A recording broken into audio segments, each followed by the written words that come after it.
Ok. Então, bom dia a todos e todas. Sejam bem-vindos e bem-vindas, né, a esse segundo encontro maranhense de ensino de matemática. Hoje a gente vai dar início aos minicursos.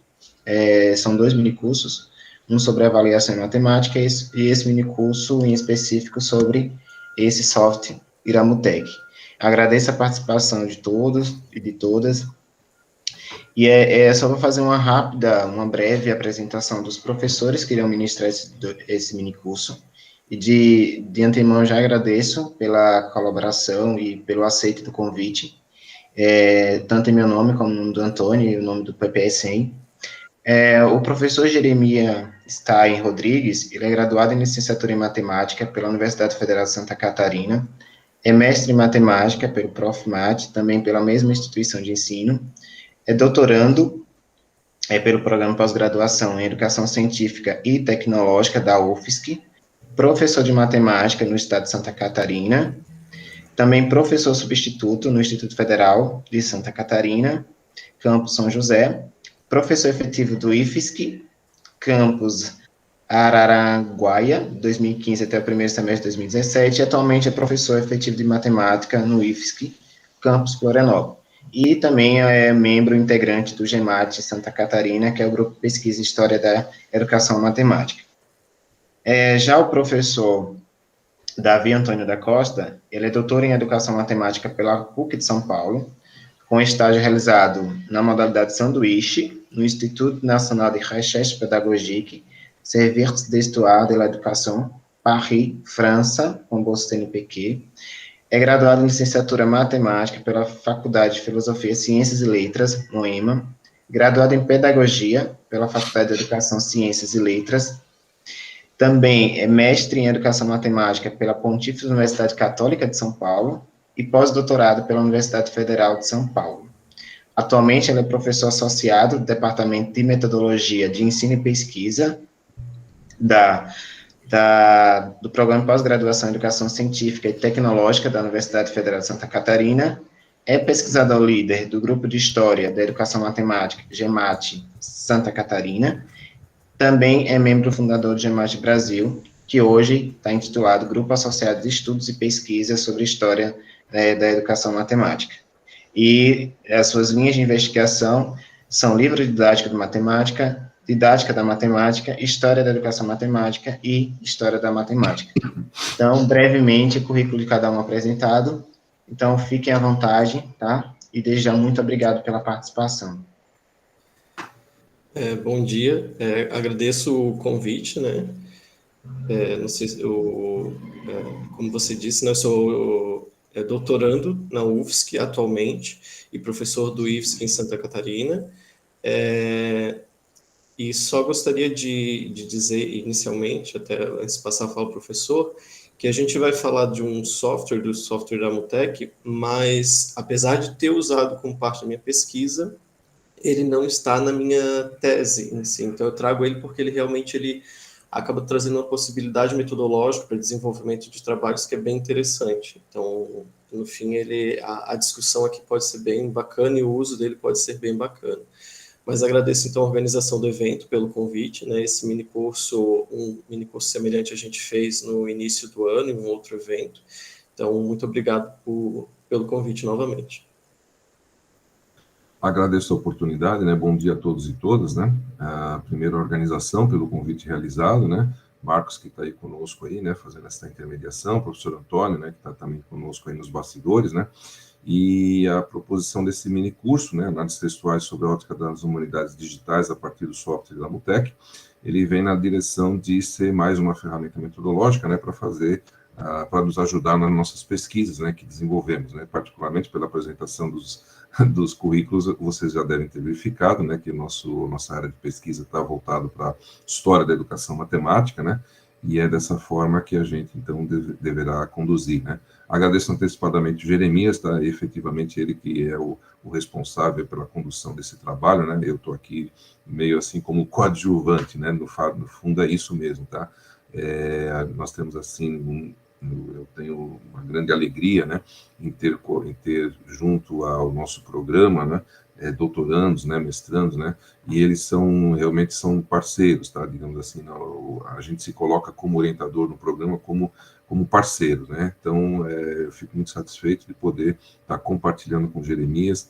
Em outras oportunidades foi compartilhado também com outra doutoranda, né, a professora Johanna, e assim a gente vai desenvolvendo, né, e vai divulgando, né, as ciências aqui no nosso país, né.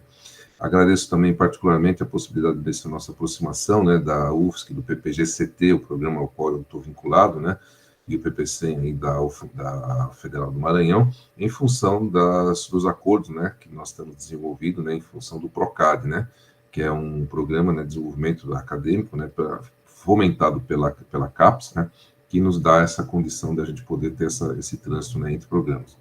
Mais uma vez, muito obrigado. E vamos lá, Gêmeos, vamos começar o nosso trabalho aqui.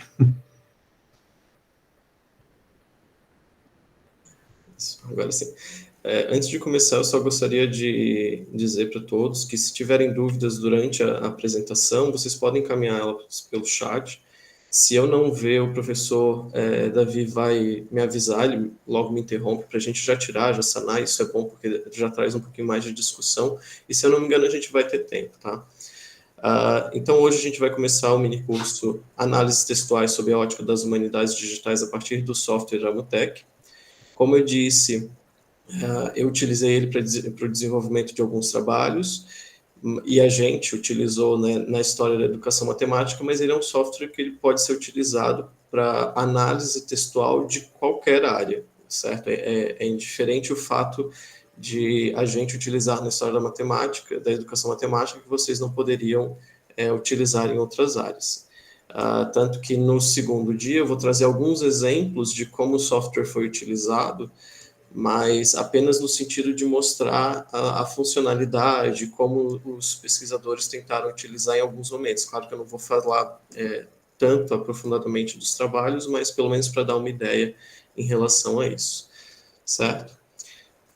Então, dando início ao nosso minicurso, primeiro só para dar uma ideia, né? Nós fazemos parte de um grupo que se chama GEMAT SC, então um grupo de pesquisa de História da Educação Matemática em Santa Catarina, e ele faz parte de um grupo maior, que é o Grupo GEMAT Brasil, que é um grupo nacional.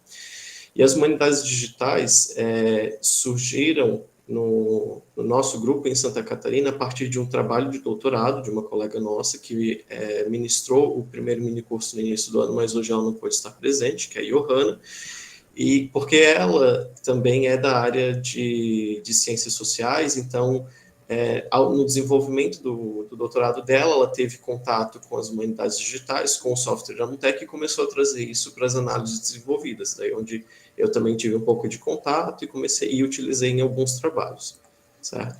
Então, ele veio a partir dessa nossa integrante, e então as humanidades digitais elas vão trazer novas possibilidades metodológicas e reflexivas, como ocorreu com a gente na história da educação matemática, mas pode se desenvolver em diversas áreas também. Ela vai oferecer, então, alternativa para análise documental, mediada pelo digital, configurando-se como um campo, então, interdisciplinar nas reflexões e práticas científicas. As humanidades digitais, elas são agregadas às pesquisas com o objetivo de transformar dados qualitativos em quantitativos, em processos de análise textuais, de modo a estabelecer novas perspectivas para a visualização de dados e para a análise do conteúdo.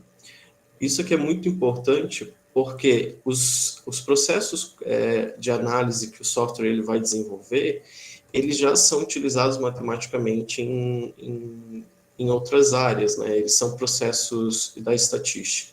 Só que o software e as humanidades digitais, elas vão possibilitar que essas mesmas análises possam ser feitas com dados qualitativos, então em cima de textos, tornando esses dados em dados quantitativos para que a gente consiga ter uma observação desse texto e conseguir realizar algumas análises que talvez sem esse processo não seria possível, certo?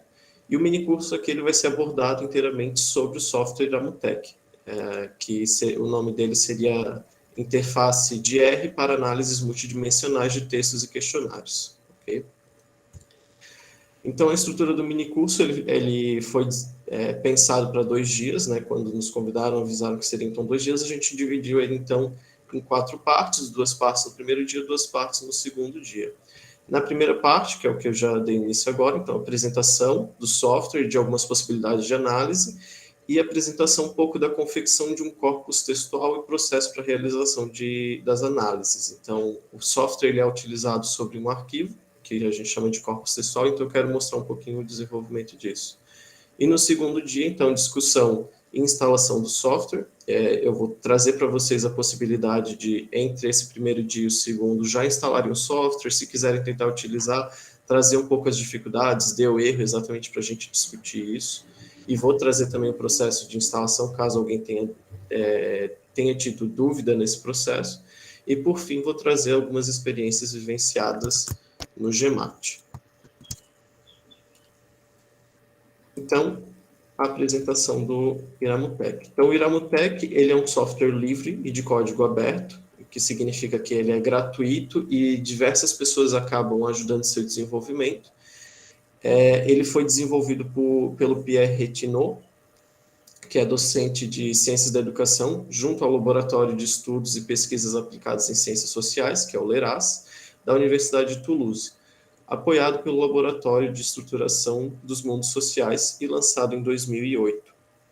A questão de ele ser um software aberto é porque ele é um software que ele é desenvolvido e utiliza o pacote estatístico R e a linguagem de programação Python. Então, o que significa, né? Ao se desenvolver tanto os pacotes de estatística do R quanto as funcionalidades de uso do Python, isso acaba também melhorando o desenvolvimento do Iramutec, tanto que ele vai tendo atualizações e assim por diante. E ao utilizar esses softwares, né, ele permite fazer essas análises estatísticas sobre o corpus textual e sobre tabelas de indivíduos ou palavras. Ou seja, ele dá um viés quantitativo para dados que até então eram qualitativos.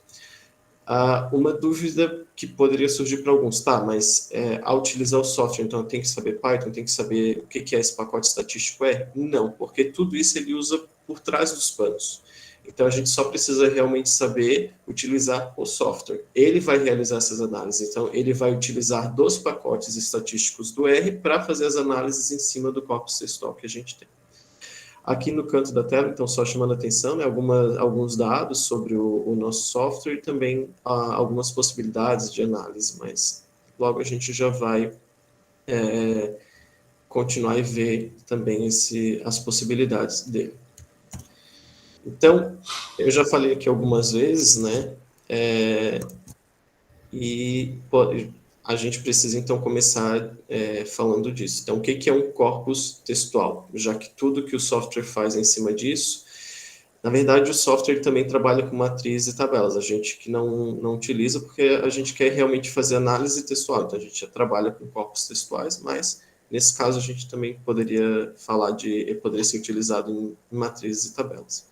Então, ele é um material textual ou verbal transcrito, o que significa que eu posso utilizar, por exemplo, entrevistas, desde que elas estejam transcritas, e é salvo em um arquivo em formato TXT e no formato TF8. Então, essas duas informações são importantes porque é o tipo de arquivo que o software ele vai conseguir ler e desenvolver as análises sobre. Então, o TXT porque é o formato de arquivo que ele trabalha e o TF8 é para ele identificar a questão das linguagens, caracteres e assim por diante, certo? E daí depois eu também já dou uma ideia de como é que se faz o processo de salvar nesse formato, mas não é nada tão complexo. Os softwares que a gente utiliza, eles já dão a possibilidade no momento de salvar. Então, a análise do Iramutec, ela utiliza esse arquivo, né, que é um arquivo de texto, basicamente, e que pode ser composto de qualquer texto. Por exemplo, entrevistas, documentos, redações. A Johanna, na tese dela, utiliza muito títulos, resumos e palavras-chave de teses e dissertações. Nós, em alguns artigos, já utilizamos também os textos completos de artigos de uma revista do final do século XIX, início do século XX, então eu transcrevi todos esses artigos, e inclusive eram artigos em inglês, então eu também consigo trabalhar em diversos idiomas. Recentemente, o minicurso que a gente fez no início do ano, ele deu a possibilidade de elaboração de um capítulo de livro que está em desenvolvimento, ele ainda não foi publicado, mas também sobre textos, sobre resumos, títulos e palavras-chave dos trabalhos publicados naquele evento e também dos textos completos de alguns dos trabalhos do evento. Então, qualquer tipo de material, como eu disse, textual ou que seja verbal transcrito, a gente consegue utilizar nas análises do software da Mutec. Talvez, Jeremias, aproveitar, fazer um pequeno parênteses, né? Os jovens, né, que estão aqui, talvez no programa de pós-graduação, fazendo suas revisões bibliográficas, etc., né? Onde nós separamos exatamente aquelas dissertações, teses, né, as quais estão mais próximas, né, do objeto de pesquisa ou dos temas de pesquisa que estão em andamento, né? Esse software, uma vez separado, né, esse material, né, ele ajuda a fazer esse mapeamento, a melhor construir, né, digamos assim, as nossas próprias análises, né? Lembrando que o software não é um negócio que você aperta o botão, pum, resolve todos os nossos problemas, né? Cabe a quem está fazendo a análise, né, ter o interesse ao se debruçar os textos para buscar alguma coisa. Então, ele instrumentaliza esse movimento, né, o movimento da busca, do movimento da resposta à sua pergunta, né? Então, à medida que a gente vai, às vezes a gente ouve, né? Não, o software faz isso, o software faz aquilo, pô, o software faz tudo. Sim, faz aquilo que o interessado, o agente, né, o pesquisador está interessado, né? Ele instrumentaliza esse caminho, né, de pesquisa, né? E por ser um software, né, por ser um aplicativo, por ser um trabalho com a informática, né, ele dá conta de grandes massas de texto. Isso é uma outra coisa importante, né? Talvez trazer assim mais próximo do nosso trabalho, né? Você não vai usar o Excel para fazer 3 mais 2, né, por exemplo, não tem sentido, né? Mas a hora que você tem planilhas e planilhas, né, de levantamentos financeiros, etc., a hora que você roda isso num software, então os resultados são muito mais rápidos, né, mais precisos, né, e você tem uma ideia mais ampla, né, para poder fazer as análises. Fazendo uma pequena analogia, né, eu considero softwares dessa natureza, né, não é só o Iramutec, tem outros que também fazem esse tipo de trabalho, né, mas particularmente esse, pelas exposições do Jeremias. É gratuito, é aberto, a gente tem o uso desse software em situações semelhantes, né, então são coisas que nos ajudam, né, a avançar nessa direção. Muito obrigado. E não só isso, né, ele possibilita algumas análises, mas assim, ele não elimina a função do pesquisador também. Afinal, mesmo ele trazendo resultados visuais, mesmo que sejam visuais, né, cabe ao investigador se debruçar sobre esses resultados e trazer conclusões, porque ele não traz conclusões, a não ser que sejam muito superficiais no sentido assim, qual é a palavra mais repetida desse texto? Aí, ok, eu consigo só observar isso. Mas para além disso, vai depender do investigador olhar para esses resultados e trazê-los para a discussão. Então, falando dessas análises, né, quais são as análises que são possibilitadas? Né? No corpus textual, então, ele possibilita, de forma geral, 5 análises, mas dentro dessas 5 análises, a gente ainda consegue desenvolver, olhar alguns elementos diferentes. Então, seria a análise lexicográfica, que vai trazer algumas estatísticas básicas, logo eu já vou descrever elas, tá? Então, aqui eu só vou apresentar. Então, as especificidades IAFC do corpus textual, classificação hierárquica descendente, análise de similitude e a nuvem de palavras. Em geral, o que é mais conhecido aqui é a última, que é a nuvem de palavras, que outros sites e softwares acabam conseguindo fazer também. O que a diferença talvez seja um pouco aqui é que a nuvem de palavras ele consegue elaborar ela em relação a muitos textos, muitos resumos, como o professor falou. Então, ainda assim se torna algo talvez novo nesse sentido. E daí agora eu vou falar um pouquinho de cada uma delas, tá? Mas só para dar uma ideia geral do que essas análises possibilitam, porque depois eu vou trazer também imagens um pouquinho para mostrar um pouco os resultados que elas vão trazer para a gente. Então, a primeira delas, que é a análise lexicográfica, que vai trazer as estatísticas básicas, ela vai identificar e reformatar as unidades, formas, ou seja, as palavras, as frases do texto. Ela identifica a quantidade de palavras, a frequência médica e o apax, que são o apax nada mais é do que as palavras que têm frequência 1 no corpus textual, então só aparece uma vez, então ele identifica isso. O que é relevante também, porque se eu estou trabalhando com um corpus textual grande, como o professor falou, as palavras de frequência 1 são palavras que muito provavelmente não são tão relevantes para a nossa discussão, né? Porque se só ela aparece uma vez num grupo, digamos, de 20 textos, então isso diminui um pouco a relevância dela em relação ao resto dos vocábulos utilizados. Então, ela pesquisa também o vocabulário e reduz as palavras com base em suas raízes, formas reduzidas, então plurais, coisas assim, para não identificar isso como palavras diferentes. Ele busca fazer isso exatamente para quantificar em uma única forma.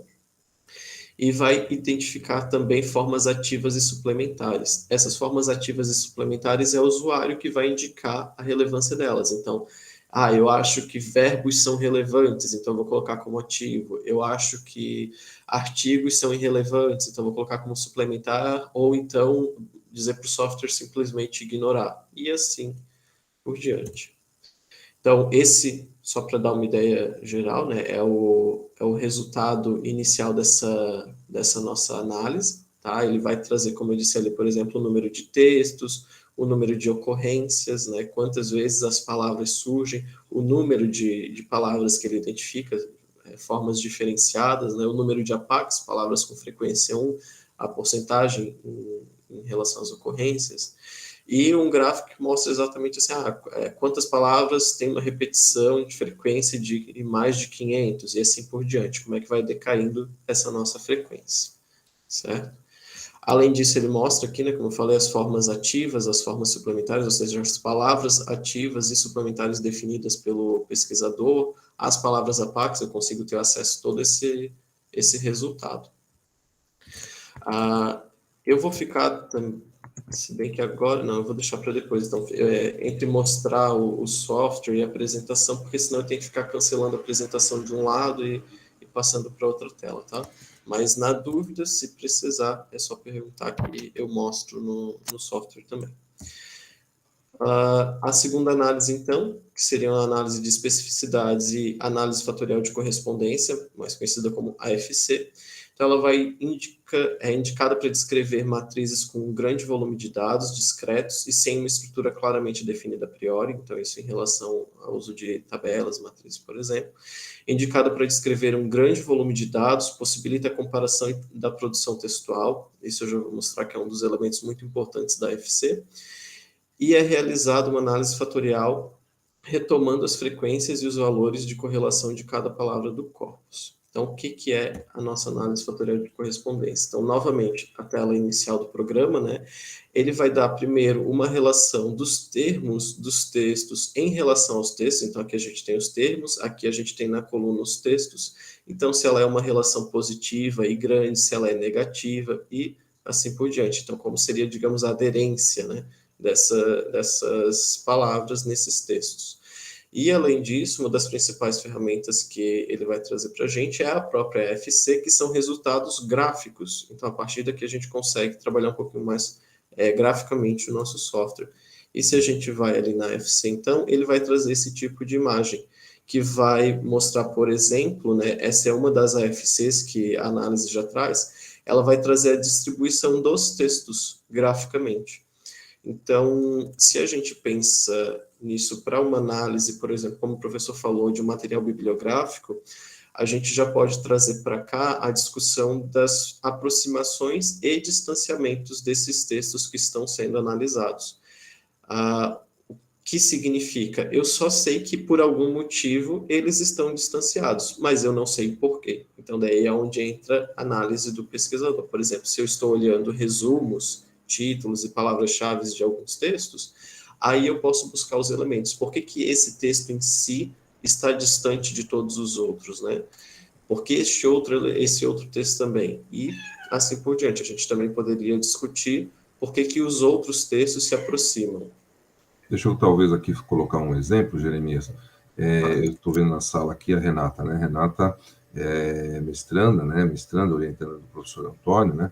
Então, por exemplo, na pesquisa dela, ela vai se fundamentar, hipoteticamente, por pesquisar um pouco livros didáticos, etc., que tenham alguma relação ou com um estudo sobre teoria da representação semiótica do Duval. Então, na revisão bibliográfica da Renata, ela poderá, por exemplo, separar todas as dissertações dos últimos 15, 20 anos que falam sobre é a teoria da representação do Duval. Pá, então, ela, ao selecionar isso dos bancos de tese, etc., tal, da CAPES, ela consegue, por exemplo, 20 dissertações, 30 dissertações, né? Um número significativo, para você começar a ficar lendo o que elas falam, etc. Quando você, então, faz esse recorte, né, dos resumos, né, por exemplo, né, para você não trabalhar com o texto inteiro, mas com os resumos, faz uma tratativa que, ao longo do nosso curso, o Jeremias vai fazer essa apresentação. Ao lançar esses 20, 30 resumos, né, nesse software, ele poderá, então, cada linha dessa que está aparecendo aí, né, mais para frente a gente vai falar, o Jeremias vai falar mais detalhadamente, mas é como se fosse um resumo. Então, alguns resumos ficam mais próximos do que outros, né? Por que será? A teoria, por exemplo, do Duval é bastante ampla, então ela trabalha com aspectos, por exemplo, de conversão, Tratamento, conversão. Exato, exato. Então, por exemplo, os aspectos de tratamento e conversão, pum, elas vão estar todas agrupadas, né? Porque ali é que você tem um núcleo, né? Os interesses daqueles trabalhos estão nessa parte. Porém, aqueles, por exemplo, que vão falar dos discursos formativos, alguma coisa semelhante, poderá estar, por exemplo, assim como Oliveira na direita ali, isolado, entendeu? Então, Sim. você consegue ter exatamente essa discussão, né? Jeremias, por favor. Não, eu ia trazer exatamente o exemplo, por exemplo, se um trabalho desses que discute congruência semântica, ele pode se afastar um pouco, já que é um tópico que talvez não é tão utilizado nas pesquisas que usam Duval, né? Então, não são todos os trabalhos que se debruçam sobre essa parte da teoria, então, por exemplo, poderia ter um trabalho mais isolado e assim por diante. Mas, como eu disse, que é importante também ressaltar, é que o software ele não vai dizer para a gente por que eles se distanciam. Então, é onde eu falei, né? Ele traz resultados, mas ainda assim, o pesquisador ele não está excluído do processo de análise, né? Não vira uma análise que o software resolveu todos os nossos problemas, como o professor falou anteriormente, tá? Além disso, eu já trouxe aqui, mas depois também eu posso mostrar no software, ele possibilita a criação de novas AFCs, tá? Todos esses processos gráficos, ele possibilita realizar eles novamente. Por quê? Como mostra aqui, as letras estão um pouco pequenas, eu poderia aumentar isso, eu poderia aumentar o tamanho da imagem.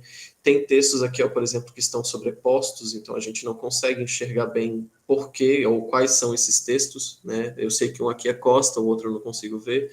Então ele possibilita gerar novas AFCs, novos gráficos, que eu vou tentar sanar esses problemas. E daí, por exemplo, a gente tem esse segundo gráfico, que é realizado sobre os mesmos trabalhos, em que eu aumentei as letras, e daí o software, por si só, ele já deixa agora eles coloridos para diferenciar cada um deles, e evitei, por exemplo, a sobreposição dos textos. Então, eu consigo agora olhar melhor quais são os textos de cada autor. Eu poderia aumentar ainda essa imagem, e assim por diante. Certo? Já o terceiro tipo de análise, que é a classificação hierárquica descendente, ou CHD, ela é uma das análises mais importantes do Iramutec, mais importantes porque ela traz aspectos tanto textuais quanto visuais e é uma divisão em classes do corpus textual, certo? Claro que a questão da importância, em geral, depende da pesquisa e para que o pesquisador quer utilizar, mas é porque ela traz mais elementos, então, nesse sentido. Ela pega os segmentos de texto e vocabulário, eles são correlacionados nessa análise e classificados formando um esquema hierárquico de classes. E ela possibilita a visualização dos resultados por meio de uma análise fatorial de correspondência feita via essa CHD. Então, mesmo a CHD, a gente também tem novas AFCs, que são esses gráficos aqui. A gente vai ter esse tipo de resultado nessa análise, como eu já vou mostrar. Então, novamente, por que ela é relevante? Ela vai pegar o nosso corpus textual e dividir ele em classes. Então, ele divide todo esse conjunto de textos em algumas classes de palavras que se relacionam, estão aproximadas, e como essas classes também constituem esse nosso corpus textual, certo?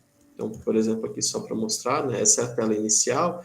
Aqui, por exemplo, ele já fez a divisão desse corpus aqui em 5 classes, ele dá a porcentagem e separa elas em cores, então são 25,5% para a primeira classe e assim por diante. Mas eu também consigo ver quais são os termos que constituem essas novas classes, né? Assim como lá na outra análise, aqui a gente tem os botões que vão permitir que a gente desenvolva novos gráficos.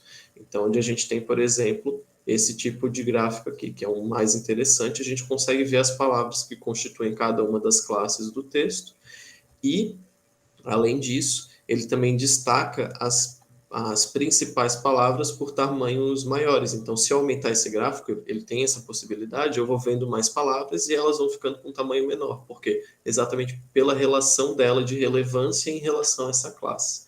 E como eu disse, ele dá toda essa estrutura meio que em árvore genealógica que mostra como é que esse corpus textual se constitui. Então, esse corpus, por exemplo, aqui, ele se divide em duas grandes classes, uma da direita e uma da esquerda, e que elas vão se dividir novamente em três classes. Então, essas duas classes possuem uma maior relação e depois se relacionam com a classe 2, e por último elas vêm e se relacionam com as outras classes, e assim por diante. Então, uma relação de proximidade e constituição desse nosso corpus textual.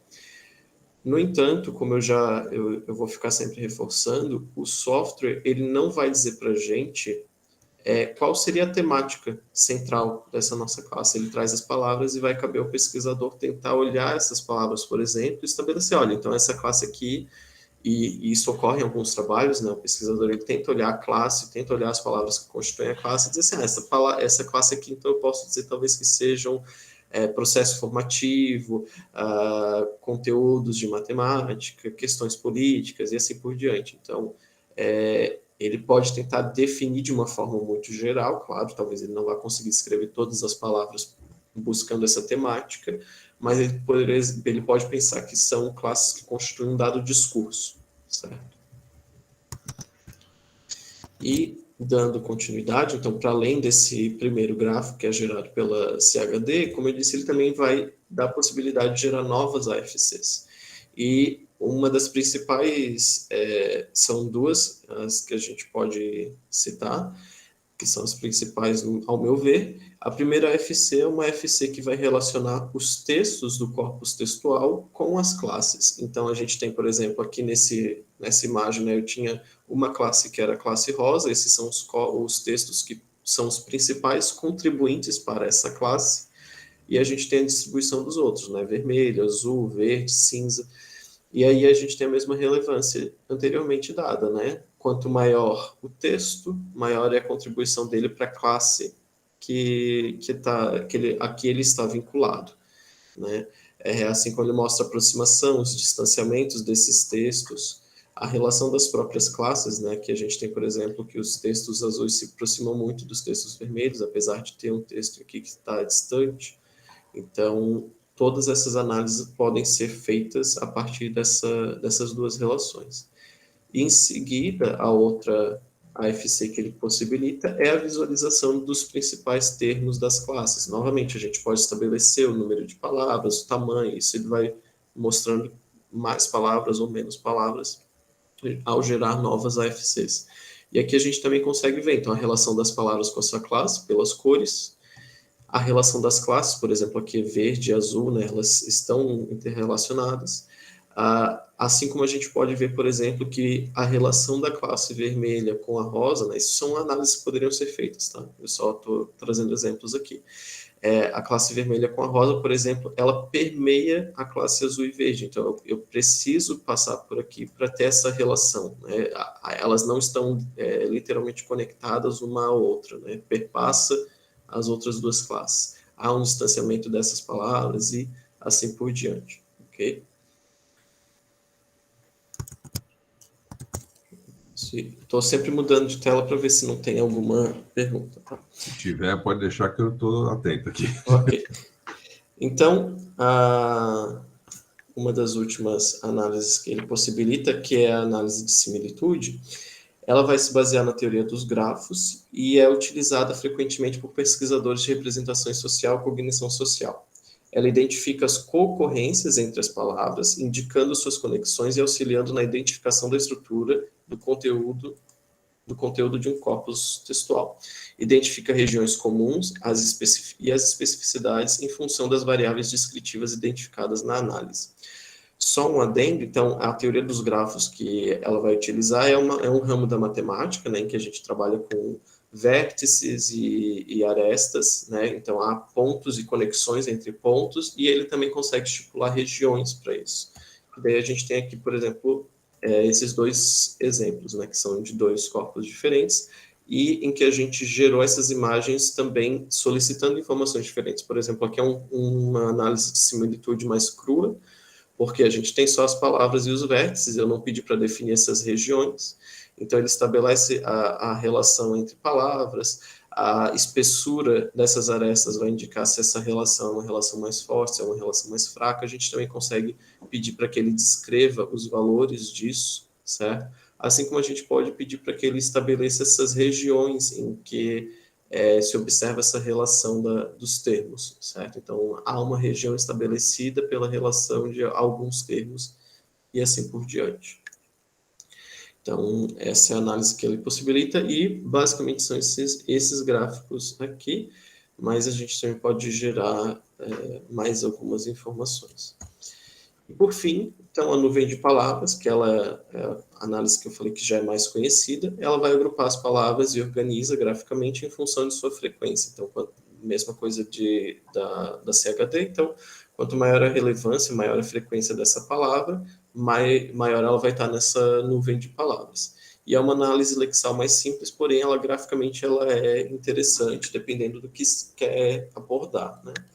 Então, por exemplo, um exemplo clássico de nuvem de palavras, então a gente consegue estabelecer a cor, a gente consegue estabelecer o tamanho da imagem, e ele sempre vai trazer, por exemplo, aqui, né, essas palavras que são, aparentemente, a maior delas é professor, mas as maiores seriam matemático, período, professor, ensino, estudo, pesquisa. Então, já o pesquisador já pode estabelecer algumas conclusões a partir disso.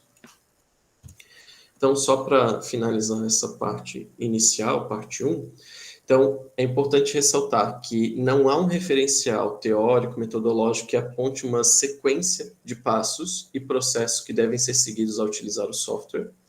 Assim, cabe ao pesquisador utilizar das análises que achar relevante e, na medida do possível, justificar as suas escolhas. Eu trago essa fala porque já foi uma cobrança que o professor e eu recebemos ao submeter um artigo que utilizava o Iramutec, de exatamente assim, uma cobrança no sentido, não tem um referencial dizendo aqui por que vocês estão fazendo isso, por que vocês fizeram essas análises e não outras, e a gente teve que muito justificar todo esse processo, então isso acaba, é importante trazer. Os referenciais eles vão mais dizer, em geral, para que o software ele vai ser. Ele pode ser aplicado, quais são as análises que ele desenvolve, mas ele nunca vai dizer necessariamente para a gente o processo. Você deve fazer isso, deve fazer isso, deve fazer isso. Então, cabe ao pesquisador decidir. Tanto que em alguns trabalhos, eu acho que nos trabalhos que que o professor e eu submetemos juntos, não foi, por exemplo, utilizado nuvem de palavra, análise de similitude, porque a gente buscou outras análises e maior relevância em outros termos. O Marcos mandou aqui. Jeremias, chegou uma pergunta do Marcos aí, por favor. Isso, Jeremias e Davi. Esses exemplos foram criados para apresentação do minicurso ou são extratos de pesquisas já divulgadas? Não, eles não foram criados especificamente para o minicurso. Eu peguei de trabalhos que a gente já havia desenvolvido, então eram imagens que eu já tinha prontas, então trabalhos meus, trabalhos da Johanna, mas depois eu trago até, mostro no software mesmo como que são essas imagens. Uma coisa que é importante também dizer, essas imagens elas não ficam só no software, tá? Isso é bem relevante. O software ele cria uma pasta para as análises do corpus documental e a gente consegue pegar todas as imagens lá em excelente qualidade, porque elas são em PNG, e a gente consegue, como eu falei, assim, no processo de análise, determinar o tamanho dessas imagens, eu quero elas um pouco maiores, elas estão muito pequenas, eu consigo aumentar o tamanho das palavras, há algumas limitações, né? Não são todas as análises que permitem tudo, mas a gente consegue estabelecer isso, a gente consegue estabelecer essa questão do tamanho da letra, que é muito relevante, porque inicialmente ele faz, eu acho que tamanho 8 ou 9 a letra, então fica muito pequeno. Então, em geral, a gente tem que solicitar para ele realizar isso novamente, tá? Então, algumas são todas de trabalhos já feitos e alguns já divulgados, outros não, tá? Por exemplo, tem imagens aqui do capítulo que a gente está elaborando, por exemplo. Trouxe algumas porque eram as mais recentes e traziam umas informações um pouquinho diferenciadas. Okay? Então, também não são tudo do mesmo corpus textual, isso é importante. Ok. Então, de modo semelhante, né, como eu já venho dizendo, as imagens, os gráficos, os dados estatísticos por si só, nada, não é que nada dizem sobre texto. Eu fiz uma afirmação talvez um pouco forte, mas elas dizem alguma coisa sobre texto, mas eles não trazem tantas conclusões em relação ao corpus textual que está sendo analisado. Então, cabe ao pesquisador interpretar esses resultados e elaborar as suas conclusões a partir do que o software traz para a gente, ok? Então, como eu já disse, vou voltar aqui um pouquinho, tá? Como eu disse anteriormente, as únicas coisas que eu poderia dizer mais diretamente, por exemplo, dessa nuvem de palavras, é que, aparentemente, professor é a palavra mais utilizada nesse corpus textual. Mas o que isso quer dizer? O que eu posso inferir a partir disso? O que eu posso inferir a partir da relação dessa palavra com as outras? Tudo isso vai depender do pesquisador. E daí também a gente vai ter a questão de que um pesquisador pode ver e fazer algumas relações e fazer algumas inferências, e outro pesquisador realizar outras inferências. Então, por isso também que é interessante o processo de análise e revisão dos artigos quando a gente submete uma revista, porque exatamente nesse processo há alguns apontamentos de vez em quando podem ser interessantes. Okay? E por fim, se eu não me engano, esse é o último slide dessa parte. Então, tais perspectivas reforçam a ideia de que o software deve ser utilizado para análise de um corpus textual grande, em geral, né? Não significa que são só corpos textuais grandes, mas ele é muito relevante para corpos textuais grandes. Por quê? Porque se eu tenho um corpus textual pequeno, eu posso fazer a leitura dele. Então, digamos que eu tivesse 5 resumos. Eu consigo fazer a leitura desses 5 resumos. Significa que eu não preciso utilizar o software para ele? Não, eu posso utilizar também para complementar essa minha leitura, porque esse software, como eu mostrei ali nas imagens, ele vai trazer algumas representações visuais da análise que, ao ler, a gente talvez não consiga perceber. Essas aproximações de distanciamento, quais são as principais palavras, como que ele consegue dividir em temáticas esses textos. Então, ele ainda assim pode ser utilizado para complementar essa leitura, certo? Mas, quando eu estou falando, por exemplo, de um corpus, eu acho que como foi o caso da Johanna, assim, digamos, de mais de 50 teses, de ler 50 resumos. Então, 50 resumos já é uma quantidade grande, talvez o software traz um auxílio melhor para essa análise. Ou mesmo se eu falasse de ler 50 teses inteiras, né? É mais difícil montar esse corpus textual, mas é possível. E se eu for parar para ler 50 teses, não vai ser um trabalho tão fácil de fazer, então o software traz uma possibilidade muito maior para isso, ok? A gente, por exemplo, no nosso artigo, a gente fez uma análise de 24 textos, se eu não me engano, completos.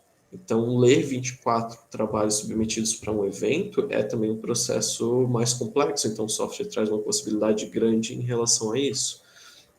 E a outra perspectiva, então, é isso, para tentar observar nuances que possam ter passado despercebidas na leitura, análise do material. Como eu disse, ao ler esse material, né, a gente não vai conseguir, talvez, notar alguns elementos que os processos de análise estatística do software vão possibilitar para a gente, ok?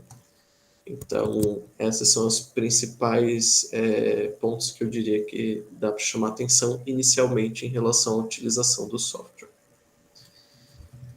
E aí a gente pode entrar na segunda parte, que vai para a construção do corpus textual. Eu quis trazer isso aqui, eu trouxe até alguns elementos a mais, eu tentei trazer um pouquinho a mais em relação ao nosso mini curso que foi ofertado no início do ano, porque exatamente a ideia é que, se fosse possível, amanhã, os participantes trouxessem alguma análise, ou mesmo, eu queria constituir, eu já tenho um conjunto de textos, resumos que eu quero fazer análise, então entender como é que se constrói esse corpus textual, para que, caso queiram tentar fazer análise, eles possam realizar isso. Então, Marcos deixa uma pergunta aqui, é meio spoiler, né, do que você vai falar, mas ele está querendo saber se esses corpos, né, precisam ser reunidos num único PDF, ou é feito separado, etc. Mas certamente isso você vai avançar aí. Não, isso é bem importante, tá? Que sendo um corpus textual, eles são reunidos em um único arquivo, sim, e eu posso até deixar em arquivos separados, mas daí o software não vai conseguir realizar análise sobre os dois corpos separados. Eu vou ter que fazer isso separadamente, literalmente. O que é interessante de vez em quando é exatamente eu constituir um corpus maior, e a gente fez isso, inclusive, em um dos artigos que eu acho que já publicou, ou está em processo de ser publicado, em que a gente realiza uma análise primária para ver como são os resultados em relação ao corpus. Disso a gente vê que tem texto que poderia ser excluído, porque ele está muito distante dos outros, e daí a gente para olhar, realmente não tem sentido manter esse texto, exclui esse texto, confecciona então esse novo corpus textual, e agora sim realiza as análises nele. E então ele foi utilizado até um processo de seleção do material que seria analisado para o artigo. E depois eu posso falar um pouquinho quando eu abordar esse texto, que seria amanhã. Mas é importante dizer que ele não faz análise sobre PDFs. Então, isso é um problema, porque, por exemplo, eu queria que ele analisasse uma única tese, né? Fazer uma análise geral sobre essa única tese. E quero simplesmente jogar esse PDF no software. Não tem como. Eu preciso transformar isso num arquivo de texto, e aí sim, eu vou mostrar ali o processo, aí sim ele vai conseguir realizar essas análises e trazer conclusões em cima desse texto. Mas eu posso, certo? Eu só vou ter que talvez tirar elementos desnecessários. Eu vou perder alguns elementos, por exemplo, o software, obviamente, ele faz análise de textos, então imagens são totalmente desconsideradas, até ao formar o arquivo TXT, ele não vai permitir que você deixe, né? O software não vai conseguir realizar essas análises. Okay? Então, vamos lá, que é a confecção do nosso corpus textual. Só tomar uma água. Então, como dito anteriormente, o corpus textual ele é um arquivo de texto que irá conter os textos que serão analisados pelo Iramutec. Então, como a dúvida do Marcos, todos os textos, certo? Eu posso, posteriormente, criar novos corpos com só alguns textos selecionados, assim por diante. E o próprio software permite essa constituição de um subcorpus, ok? Quando a gente fez isso, eu mesmo fiz o subcorpus, porque eu queria ter esses arquivos separados, assim por diante. E o texto ele não deve conter qualquer tipo de formatação especial, de modo que esse não deve estar justificado, não deve conter negrito, itálico ou outros recursos semelhantes.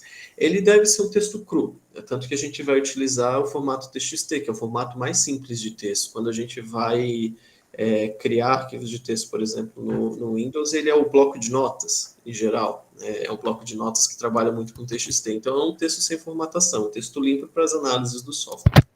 Ok? É importante destacar, e isso é muito relevante, já apareceu em alguns momentos, só que eu não chamei atenção, propositalmente, que as palavras compostas, quando digitadas com hífen, são entendidas pelo Iramutec como duas palavras. Ele basicamente entende o hífen como um espaço em branco. Então, o mesmo vai valer para expressões formadas por palavras que juntas passam uma ideia, né? Então, se eu tenho... por exemplo, história, educação, matemática. Essas palavras juntas passam uma ideia, elas separadamente passam outra. Ou ainda nomes próprios, né? São Paulo. Se eu vejo São e vejo Paulo, não necessariamente eu estou falando da mesma coisa que São Paulo. Então, nesse caso, no texto, o pesquisador ele deve substituir esse hífen por um underline, ou esse espaço por um underline. Então, eu trago aqui, por exemplo, né, pré-requisito. Pré-requisito só tem sentido em uma estrutura única, todos juntos. Então, eu vou transformar isso em pré-requisito. No caso do hífen, é fácil, porque no próprio programa de edição de texto, a gente pode pesquisar todos os hífens que tem no texto, por exemplo. Isso é uma ferramenta que eu faço quando eu utilizo. Ele tem, por exemplo, alguns programas, eles têm uma função que é substituir. Então, a gente vai lá, pesquisa um termo, pesquisa uma palavra, e embaixo coloca o que deve ser substituído. Então, por exemplo, eu posso colocar lá o hífen e dizer que deve ser substituído por um underline. Então, ele pega e substitui no texto todo, todos os hífens por underline. Então, essa mudança é mais simples.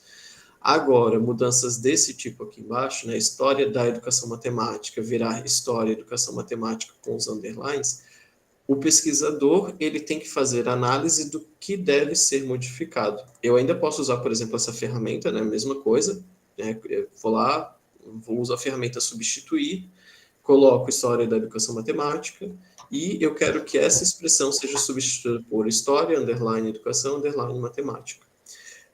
E aqui pode surgir uma primeira pergunta, que é relevante. Por que o da sumiu? Porque a gente quis. Eu poderia ter colocado história, underline, da, underline, educação, underline, matemática. Mas para ficar menor, aparecer melhor nos gráficos, não ficar tão um termo tão grande, porque ele vai entender isso como uma única palavra, então ele vai mostrar um termo grande, então eu posso excluir esse da. Okay? Assim como eu poderia substituir isso por uma sigla, né? HEM, REM, eu poderia fazer essa substituição. Então, cabe ao pesquisador verificar o que vai ser relevante. E nesse sentido, esse processo de tratamento do corpus textual, ele é bem importante e ele pode ser feito depois, né? Eu fiz isso em diversos momentos quando eu utilizei o software, exatamente de ver assim, eu estou vendo as análises, vejo as palavras e vejo, por exemplo, né, o Marcos, ele pesquisa as escolas normais. Eu vejo lá normal, não, mas normal aqui provavelmente ele está se referindo à escola normal. Então, o que eu voltava? Eu voltava para o meu corpus textual e editava ele. Onde é que eu tenho escola normal aqui? Onde é que eu tinha ensino normal? Ia modificando. E esse processo, então, cabe ao pesquisador fazer. E ele também pode fazer algumas mudanças no próprio corpus textual, né? Como eu falei, ensino normal, escola normal. Se eu vou enxergar isso como uma única coisa, se eu quiser, eu posso transformar isso num único termo. E daí eu opto por um ou para o outro. Ou posso deixar os dois termos, escola, underline, normal e ensino, underline, normal. E daí ele vai entender como coisas diferentes. O importante esse processo deve ser feito para que o software entenda que essas expressões são um único termo, uma única palavra, porque senão ele vai entender como palavras distintas e no nosso resultado isso pode trazer, a gente pode perder conclusões que seriam relevantes se não houvesse processo, ok? Além disso, na construção do nosso corpus textual, então, os números devem ser mantidos na forma de algarismo, certo? E não deve se utilizar aspas, apóstrofo, o hífen, que é transformado em espaço, então ele vai ignorar, cifrão, porcentagem, reticências, asterisco. Esses termos, eles devem ser limpos do texto, porque eles vão se perder, certo? Assim como se eu trouxe a porcentagem do lado de um número, isso pode diferenciar, ele pode talvez entender isso como algo diferente do número que eu quero utilizar. E além disso, na construção do corpus textual, que essa talvez seja a questão mais relevante inicialmente na construção do corpus textual, é que o asterisco ele é utilizado na construção do corpus, mas em um único momento, que é quando a gente vai estabelecer a separação dos textos que compõem o nosso corpus textual.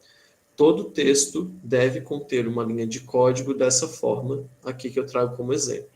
Então, uma sequência de quatro asteriscos, mais espaço, mais um asterisco, a forma que eu quiser identificar esse meu texto, e fechou. Então, eu preciso disso como se fosse um título, para o software entender. A partir daqui eu estou falando do artigo do fulano, artigo 1. E eu posso fazer o que eu quiser, né? Posso colocar lá tese Santos 2019 e assim por diante. E daí, ao inserir esse código, então o software ele vai entender que esse é um texto. Quando eu inserir os outros códigos separando os outros textos, ele vai entender essa limitação de quais textos. Por que isso é relevante? Em algumas análises, eu posso analisar só alguns textos. Então, eu posso selecionar quais deles. Além disso, esse processo de inserir asterisco, deixa eu ver se eu trago aqui em seguida. Isso, eu já trago.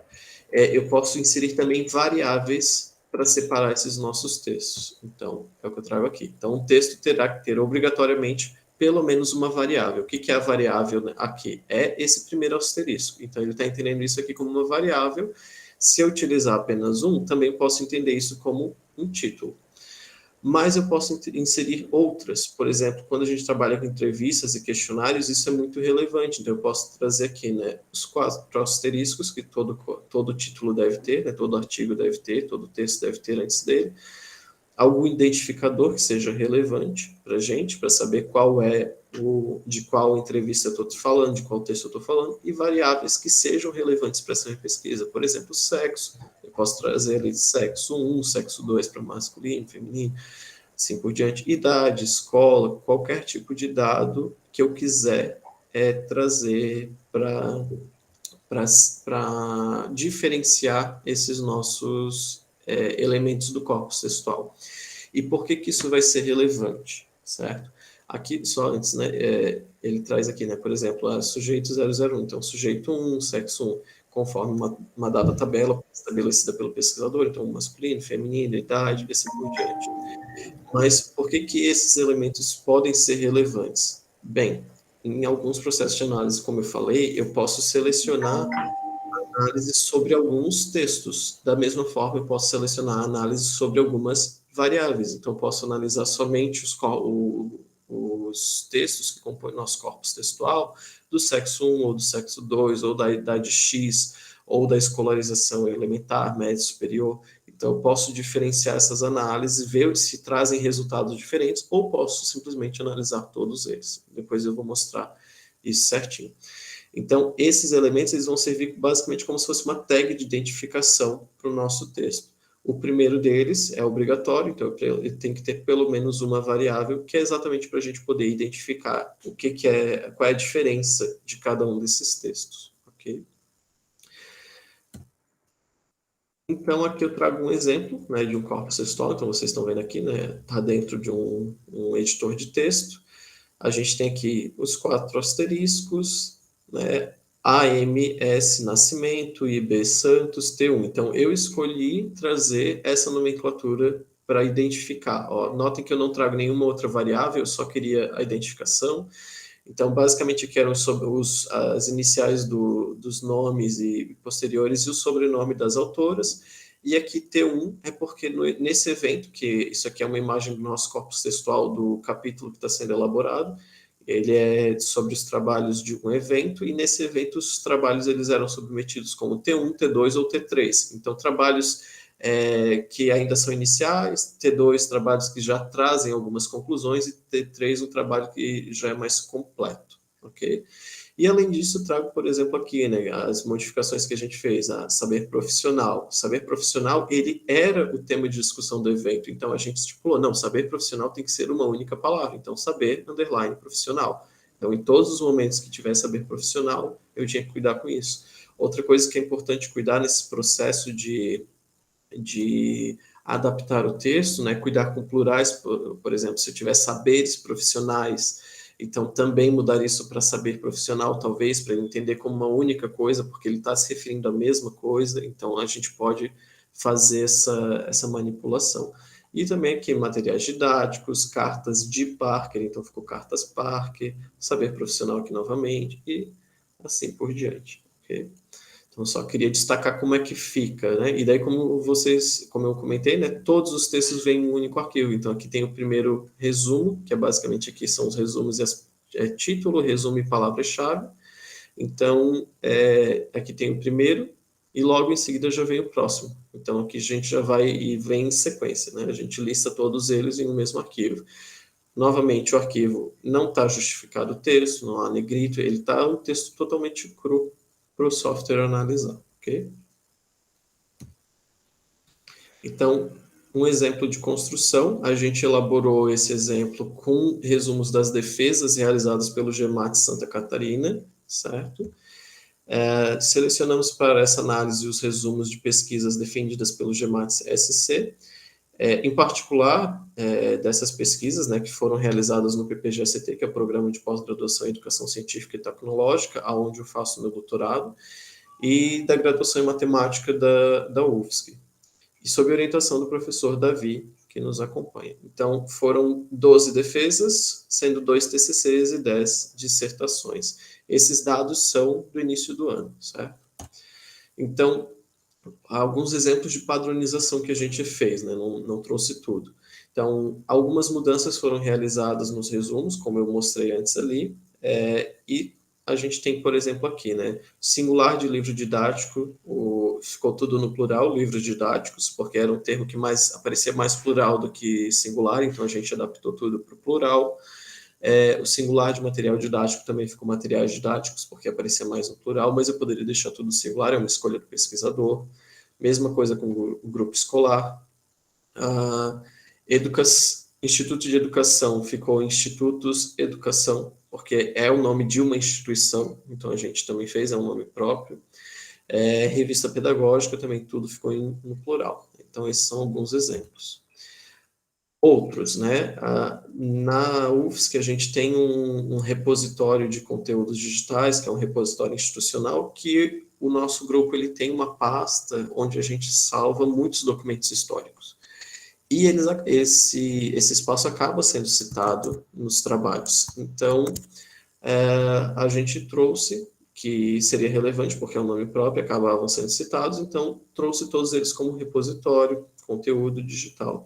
Assim como se houvesse a sigla RCD, alguns trabalhos traziam, e depois mencionavam somente o RCD, a gente trocou por repositório conteúdo digital ao invés da sigla, para que todos fizessem referência a esse mesmo termo, ok?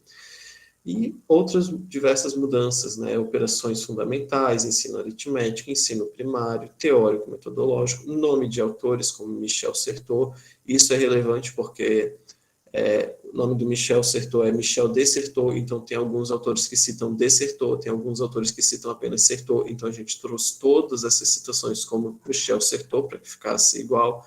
A mesma coisa com Antônio Vignal Frago, alguns trazem apenas o Vignal, outros trazem Vignal Frago, outros trazem Frago, então todos se tornaram Antônio Vignal Frago, para que exatamente o software entenda todas essas citações se referem a essa mesma palavra, isso acaba sendo relevante.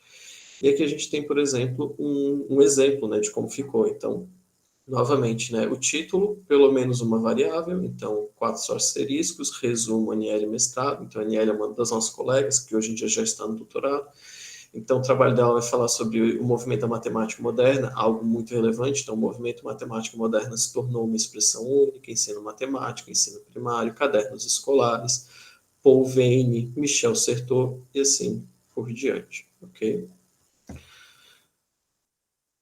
Agora, como é que fica o processo de salvar, então, esse nosso corpus textual? Ele pode ser elaborado em qualquer editor de texto. Se a gente já quiser elaborar no próprio bloco de notas, já posso. Mas, por exemplo, aqui eu estava usando um outro programa.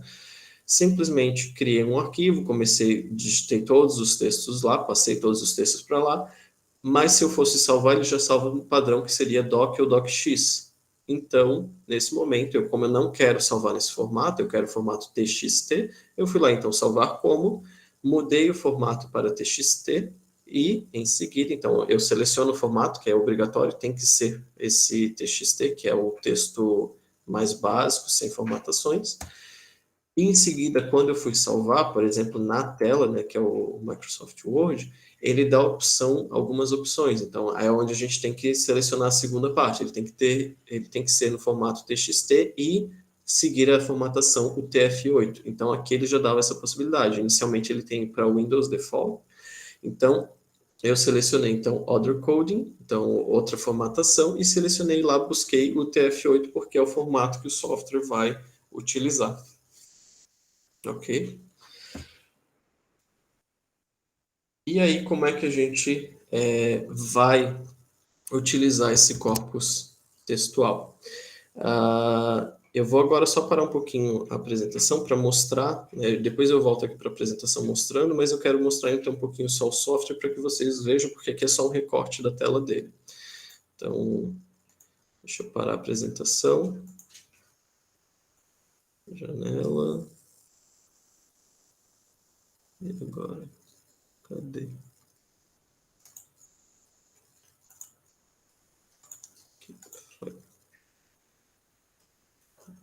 Então, essa daqui é a tela do nosso software, certo? Então, o software Namutec, ele inicia assim.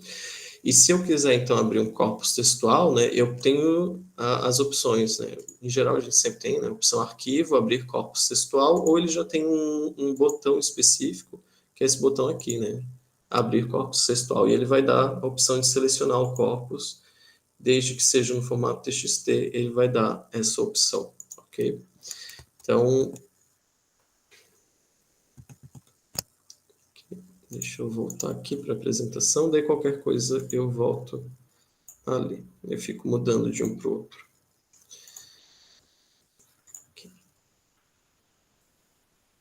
Oi, Jeremias, eu fico pensando, né?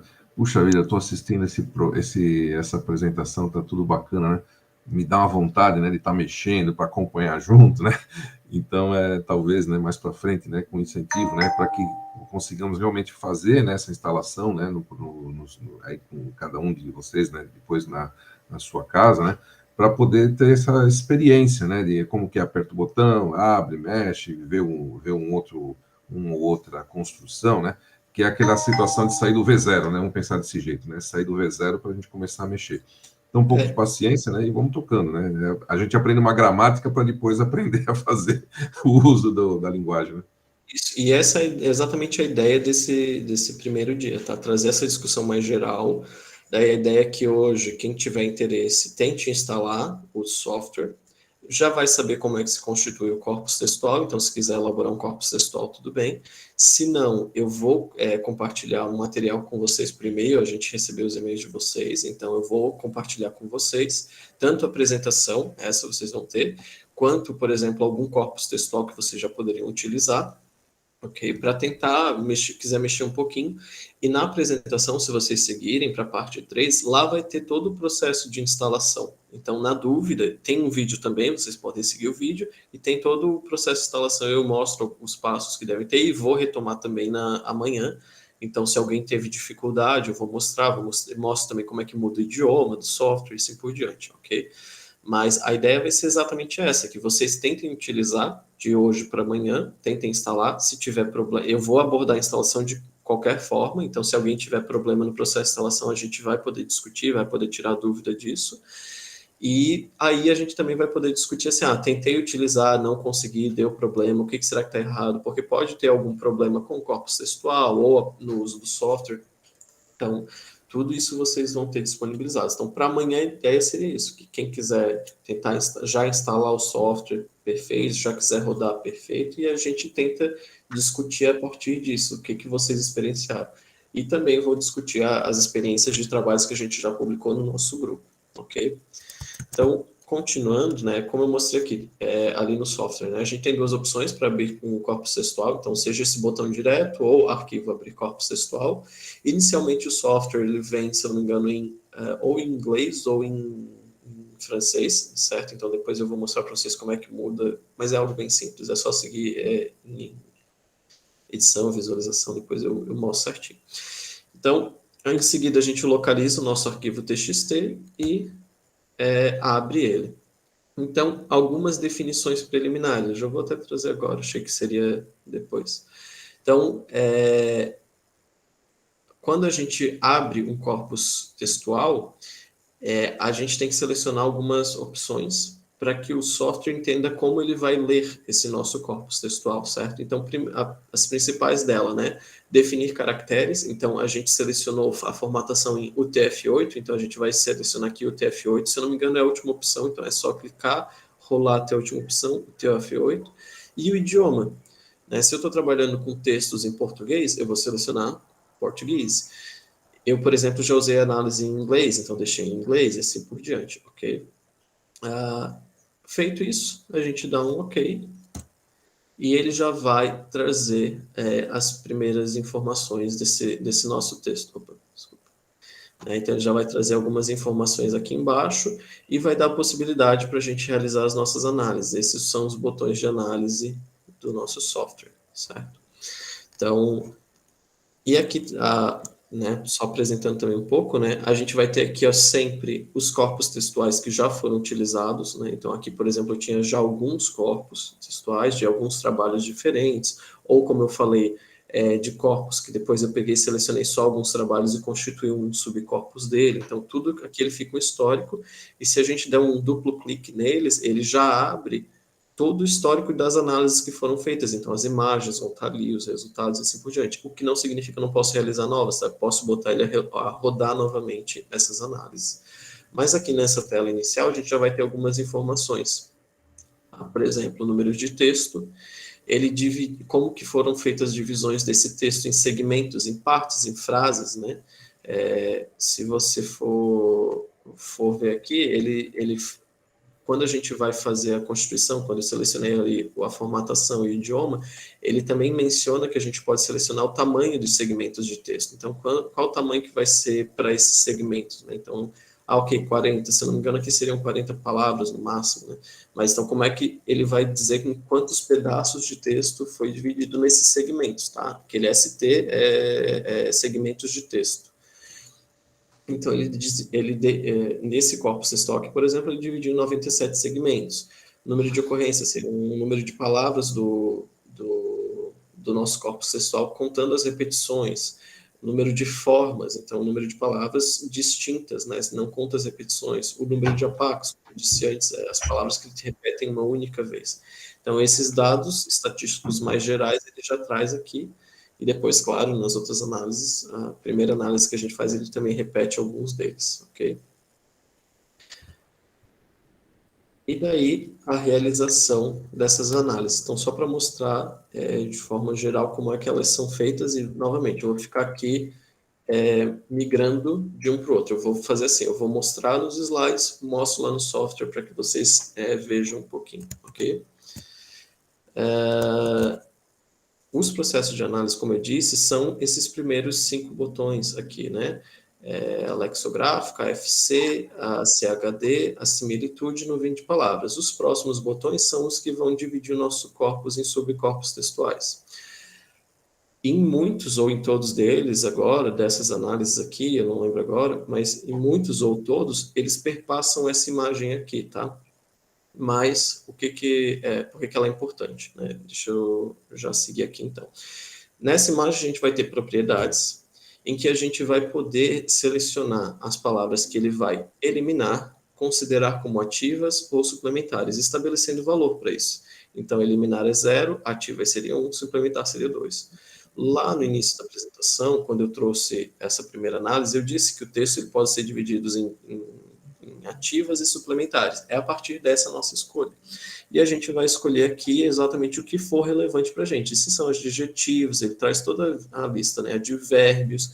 Essa já é a seleção natural que o software traz. Se eu não quiser, eu não preciso alterar nada. Mas eu posso tirar algumas coisas. Então, onomatopeias, eu posso tirar pronomes, eu posso tirar. Na dúvida entre o que tirar e o que considerar, eu sempre posso clicar em ver lista, né? Voir list, em que eu posso ver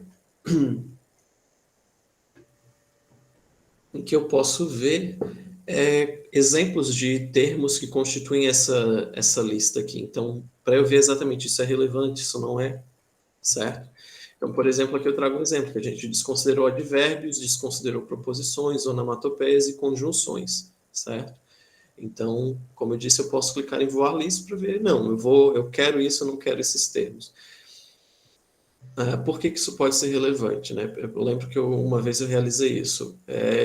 Era um conjunto de textos, eu não desconsiderei um dos elementos aí, e quando eu fui gerar no 20 palavras, no centro dela tinha um E enorme, porque ele considerou aquele E como uma palavra nas análises, então tinha um E enorme e um monte de palavrinhas minúsculas, porque E é uma palavra que repete muito em textos, e as outras nem chegavam ao número de repetição dela, era absurdamente maior. Então ele ficava gigante no meio da nuvem de palavras e não tinha sentido nenhum. Então eu voltei, fiz essa alteração, certo? A partir daqui, isso é relevante eu comentar, a partir daqui, se eu fizer essa seleção, todas as outras análises vão considerar essa mesma seleção. Eu não preciso voltar e fazer a mesma seleção, desde que eu não feche o software. Quando eu fechar o software e abrir o software, mesmo que eu abra esse mesmo corpus textual com as análises já feitas, ele vai resetar a configuração inicial, que é essa, certo? Então, se eu comecei de uma forma e no outro dia vou desligar o computador, ligar o computador e quero continuar as minhas análises, então fiz só a AFC, por exemplo, não fiz a CHD, e quero seguir a mesma coisa, então é bom ter gravado o que foi desconsiderado, o que foi considerado. Tanto que, por exemplo, em um dos artigos que a gente publicou, o professor e eu, a gente colocou nesse artigo exatamente uma nota de rodapé. Ó, foram desconsiderados isso nas análises textuais, porque exatamente toda vez que a gente ia fazer as análises, eu seguia, aquilo dali já servia como uma anotação, né? Eu seguia exatamente aquilo, eu desconsiderava todos os termos. Então, isso é importante ter esse cuidado. Mas, se eu estou fazendo algo sequencial, eu não preciso alterar. Ele vai deixar gravado na memória todas essas escolhas, certo? E aí ele vai trazer esse resultado para a gente, que é uma tela que eu já mostrei um pouquinho para vocês. Então, né, traz o número de textos, o número de ocorrências, o número de palavras, o número de formas, né, o número de APACs e o gráfico de como se dá, né, quantas palavras repetem tantas vezes, como isso vai decaindo. As palavras, as formas ativas e as formas suplementares estabelecidas a partir dessa nossa escolha. Certo? Então, se eu vou, por exemplo, em formas ativas, né, ele vai listar as palavras que são consideradas como formas ativas, ele indica a frequência dessas palavras, ele indica como elas se constituem, né, adjetivo, não seria verbo, se eu não me engano, né, professor? Substantivo, acho. Substantivo, tá. Então, deve ser verbo. É o verbo. Daí ele vai fazendo essa classificação. E nos suplementares também, certo? Foi. Antes de seguir, então, deixa eu mudar rapidão para lá, só para ver fazer esse paralelo na apresentação e na prática, como é que isso funciona. Aqui. Então, novamente, né, eu vou abrir aqui um corpus textual. Eu vou até começar do zero.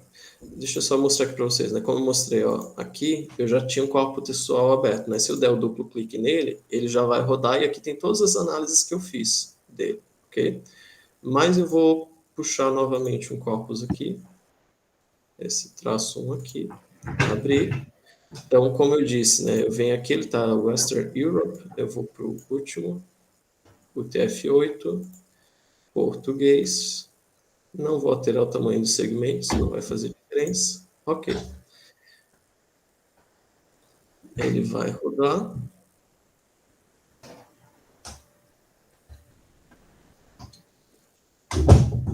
Foi. Então, ó, ele trouxe as estatísticas iniciais e a partir daqui eu vou fazer minhas análises. Então, vou aqui fazer análise de estatística. Então, as propriedades, ele vai dar todos os elementos que eu queria nesse aqui. Então, se eu clicar em ver lista, ele vai me dar a lista dos termos que estão sendo considerados e se eu desconsiderar o que vão ser. Nesse caso, eu não vou alterar nada. Vou dar OK. OK. Ele vai realizar as nossas análises. Ele mudou de tela, tá só...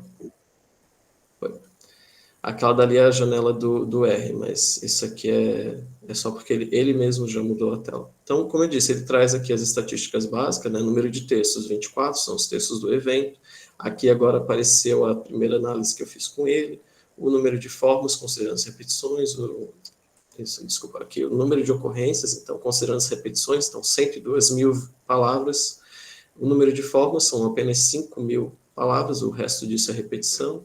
O número de APACs, 2.200 palavras que aparecem uma única vez, e aqui daí as palavras, ó, como eu disse, ó, é uma palavra que surge 3.000 vezes.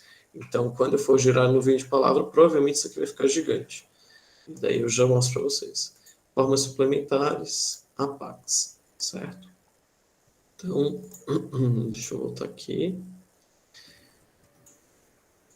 A apresentação.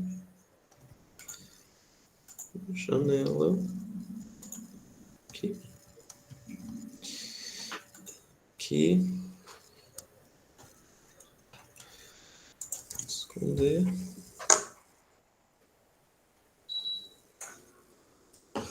Agora a gente pode dar continuidade.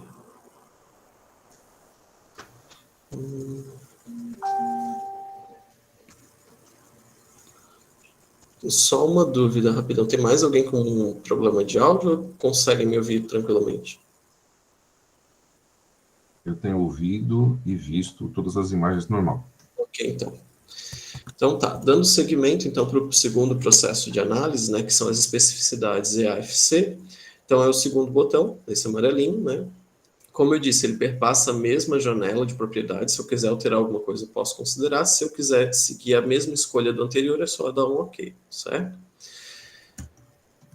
Aqui, é onde entra a parte que se torna um pouquinho importante, né? Ao dar OK, ele vai abrir essa janela em que a gente tem que selecionar, né? Como que eu vou selecionar esse meu corpus textual? Inicialmente, ele sempre traz por variáveis. Lembra que eu falei que todo texto é separado por um código que vai indicar ali variáveis e tem que ter pelo menos uma. Se eu deixar por variáveis, eu posso utilizar as variáveis, por exemplo, se forem sexo, idade, formação, localidade. Então, eu posso selecionar por essas variáveis. Agora, se eu quero selecionar todos os textos, é mais fácil eu ir por modalidades. Ele vai apresentar aqui todos os textos e eu posso seguir dando OK. E eu também posso escolher aqui a frequência mínima. Eu posso considerar que tantas palavras no mínimo devem ser consideradas. Se eu não quiser, não tem problema, não vai afetar essas análises, ok? Então, ó, por exemplo, selecionei ali modalidades e escolhi todos os textos. E se eu esquecer disso? Não tem problema se eu esquecer de selecionar, porque ele não vai deixar você seguir. Ele só vai deixar você prosseguir com as análises a partir do momento que você selecionar um ou mais textos aqui. Então, eu selecionei todos os textos, né? Fui no primeiro, fui no último, dei Shift, cliquei, fiz a seleção de todos os textos, dou OK, ele vai gerar, então, essa minha AFC especificidades. Então, como eu disse antes, né, a relação dos termos ele vai trazer aqui com os textos. Então, ó, como eu mostrei antes aqui, ele traz as informações, os títulos, né? Então, Melo Santos T2, Souza T2, Nascimento Santos T1. Esses são os textos que estão separados em coluna e como essas frases se relacionam. Então, Campo Grande, provavelmente esse trabalho fala muito sobre Campo Grande e os outros nem devem mencionar essa palavra. Então, tem uma relação negativa, certo? E a gente pode seguir vendo, ou cada coluna vai trazer algum tipo de informação, mas em geral a última é onde a gente tem as informações gráficas, como eu falei. Então, ele vai trazer algumas imagens e eu posso gerar novas, mas notem que tem uma barra de rolagem aqui, né? Então eu posso ir para baixo que ele vai ter novas AFCs e toda nova AFC que eu gerar vai estar aqui. Então, eu só preciso ir para baixo. Então, a distribuição dos textos. Então, aqui, por exemplo, a imagem de como fica, né? Essa é a imagem real de como fica a AFC, por exemplo. E aqui eu trago também aqui no canto do slide como fica a tag, como é que é descrita essa figura na pasta das análises, ok? Então fica lá, AFCF-CO. Então eu consigo pegar essa imagem depois. E para além disso, eu acho que é importante comentar onde é que fica salvo isso. Aonde eu deixei localizado o meu texto, aonde eu deixei ele salvo, ele vai criar as pastas de análise exatamente naquele local. Então, seguindo o nome, mais ou menos, do que foi estabelecido pelo corpus textual, certo? Então, lá dentro, indo de pasta em pasta, porque ele vai separar pelas análises, o tipo de análise, eu consigo acessando todas as imagens geradas e assim por diante, ok? Então, como eu disse, né, quero gerar novas AFCs. Tem um botão específico para isso, depois eu já mostro ali no programa, né? Por que eu posso fazer isso? Como eu disse antes, né, eu tenho textos aqui que ficam muito pequenos, eu posso ter textos sobrepostos aqui, então essa é a imagem com o corpus textual dos trabalhos do GMAT SC, por exemplo, né, eu queria talvez melhorar o tamanho das letras, eu posso vir aqui, seleciono o tipo de variável que está sendo trabalhado, então as classes, né, evito sobreposição, por exemplo, altero o tamanho do texto, posso alterar o tamanho da imagem, aqui largura, altura da imagem, certo? Posso deixar o tamanho do texto proporcional à frequência, aqui não vai ter, para esse gráfico não vai ter relevância, porque ele vai trabalhar só os textos, então não há frequência no texto, só aparece uma vez. Mas se eu estiver trabalhando com palavras, eu posso deixar em relação à frequência, então quanto maior a frequência, maior a palavra, certo? E daí, por exemplo, né, se eu selecionar só evitando sobreposição, ele vai gerar esse tipo de imagem, né, que não tem nenhum tipo de sobreposição na figura, ele gera uma nova imagem, então mudou o nome, né, Graph AFC2, e a gente pode alterar ainda mais se a gente quiser, certo? Deixa eu ver como é que está o nosso tempo. Acho que dá. Então, vou fazer aquela mudança rapidinho só para mostrar no software. E daí, como vocês vão ter essa apresentação, né, vocês, na dúvida, podem pegar a apresentação depois ou mesmo o vídeo. Então, ó, aqui eu já tinha aquela primeira análise, quero fazer a segunda, clico aqui no botão, não preciso mudar as propriedades, ele vai seguir a mesma, desde que eu não tenha fechado o software, ok. Aqui, como eu disse, ó, ele está por variáveis, né? Se eu tivesse variáveis no texto, ele ia estar apresentando todas, então eu poderia selecionar qual delas que eu tenho interesse. Ou, se eu quero todos os textos, posso vir por modalidades. Selecionei o primeiro, segurei Shift, seleciono o último, foram todos, agora eu posso apertar OK. Ele vai realizar as análises.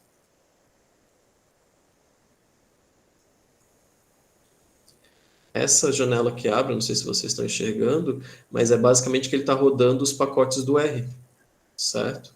Apareceu a janela. Isso, então ali é onde ele puxa o pacote estatístico do R para gerar as análises que estão sendo solicitadas, né? Então, como eu falei, a adesão dos termos aqui é aquela mesma imagem que você, né? Campo Grande e tudo mais. E aqui que é o mais relevante, que são as AFCs. Ó, como eu não dei limitação para quantidade de palavras, nada, ó, gráfico totalmente poluído, né? Mas são gráficos iniciais, eu posso gerar novos, né? Aqui a distribuição dos textos, ó, então há textos com sobreposição. Então, eu quero esse meu gráfico aqui para ver a distribuição dos textos, mas eu não quero essa sobreposição. Então, eu posso vir aqui, então, por classes, posso alterar o tamanho da imagem, por exemplo, vou colocar aqui 600, meu felino está aqui falando, aumentar o tamanho da palavra, evitar sobreposição, por exemplo, ok. Ó, ele gerou aqui, mudou o tamanho da imagem, né? Aqui no software mesmo a gente pode notar isso, porque é o tamanho, essa imagem que ela passa do tamanho da janela do software, essa aqui já está menor, mudei o tamanho das letras. O que tornou aqui pior? Né? Eu tornei a imagem tão pequena que eu não consigo enxergar, talvez esse distanciamento não parece tão grande quanto ele realmente é, ele está ali pertinho, então eu tenho que tomar esse tipo de cuidado também. Okay? Melhora a exposição, mas a gente perde um pouco a proporcionalidade, né? Como se fosse uma nova escala, né? Exato, essa é a ideia mesmo, é uma nova escala. Então, por isso, em geral, eu prefiro trabalhar com imagens maiores, né? Ali eu peguei só para realmente caber na tela, mas em geral eu prefiro imagens maiores do que pegar algo menor e ainda prejudicar as análises. Então, o terceiro tipo de análise, que é a CHD, né? Se eu quiser, simplesmente posso dar OK, posso trabalhar aqui algumas informações, então frequência mínima, número de classes, na fase 1, então ele dá um número, digamos, talvez máximo disso. Dando OK, ele já vai gerar, então, alguns resultados iniciais, né? Esse dendrograma aqui, que é o nome desse tipo de gráfico, ele não traz as palavras. Então, por exemplo, um que é muito mais bonito e mais interessante, a gente pode gerar a partir daqui, né? Que seria esse segundo botão aqui. A gente pode gerar, então, e além disso, né, só chamando a atenção aqui, ó, uma aba que é AFC. Então, ela também já tem aqui gerado as AFCs do programa. Então, eu posso vir aqui e gerar novos dendrogramas, né? Aquele primeiro que aparece, por exemplo, ali, né? Qual é o nome da figura na pasta? Dendro 1. Então, aqui está a nossa classe. Ao gerar os outros, então, dendrogram 1, e daí ele vai. E eu posso selecionar nesse processo tamanho da figura também. Então, os perfis, que são os perfis das nossas classes, eu posso ver. Aqui, né, esse P, só para dizer, né, estatisticamente falando, quando a gente trabalha com esse menor que 0,001, significa que é muito relevante o termo para a classe, e a maioria delas segue esse dado estatístico. Então, tanto que ela está na posição 0, né? Para a operação seria a palavra mais relevante. A AFC, né, como eu falei, mesmo botão, posso gerar novas AFCs, aqui já tem a AFC das palavras, a distribuição. Né? Aqui as imagens, então, notem que aqui não vai ficar na mesma pasta AFC, ela vai ficar na pasta desse processo aqui, que é o CHD, então AFC2DCL, então aqui é a distribuição das classes, como é que essas classes se distribuem graficamente. Aqui já foi, eu só trouxe essa imagem. Então, vou fazer a mudança rapidinho, só para mostrar. Foi. Então, fazer a nossa aqui. Vou dar um OK, inicialmente não quero alterar nada.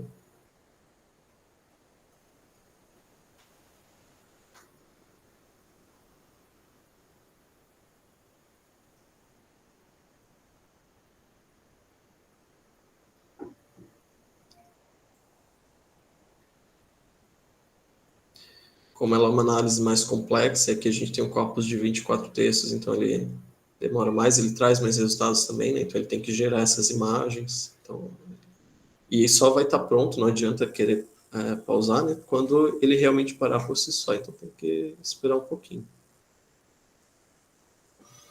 Essa é a hora do curso que a gente vê que o curso é ao vivo, ao vivo e a cores, né, Jeremias? Não, e não só isso, né? Entender que, por exemplo, aquilo que eu falei, né, do uso do R, eu não preciso entender, saber o que é o R. O programa ele já faz todo esse processo. Eu só tenho que utilizar e vou ver ele sendo utilizado, os pacotes, né? Uma coisa também que eu ia comentar, que isso é de vez em quando eu já passei por isso, né? Quando a gente vai mudar essas abas do nosso programa, tem que ver, talvez ele vá travar aqui, como eu estou com a apresentação, tudo junto. Tem que cuidar que de vez em quando a gente clica, a aba pode estar tão pequenininha que a gente, ao clicar, ao entrar na aba, eu já clico no X e ela fecha. Como é que eu abro isso novamente? Eu clico 2 vezes na análise que já foi feita. Ele vai abrir novamente ela vai abrir essa aba maior, cada aba dessas grande é uma análise feita, e vai abrir essas abas menores aqui, que é a possível aba que foi fechada, tá? Então, eu fechei, o que eu faço? Posso reiniciar o programa, tudo mais, mas posso só clicar 2 vezes ali na análise que já foi feita, ou realizar a análise novamente também, não tem problema. Mas se eu clicar 2 vezes, ele usa já os dados que já foram feitos, então não tem que perpassar todo esse processo que ele ainda vai carregar a análise, ok? Foi.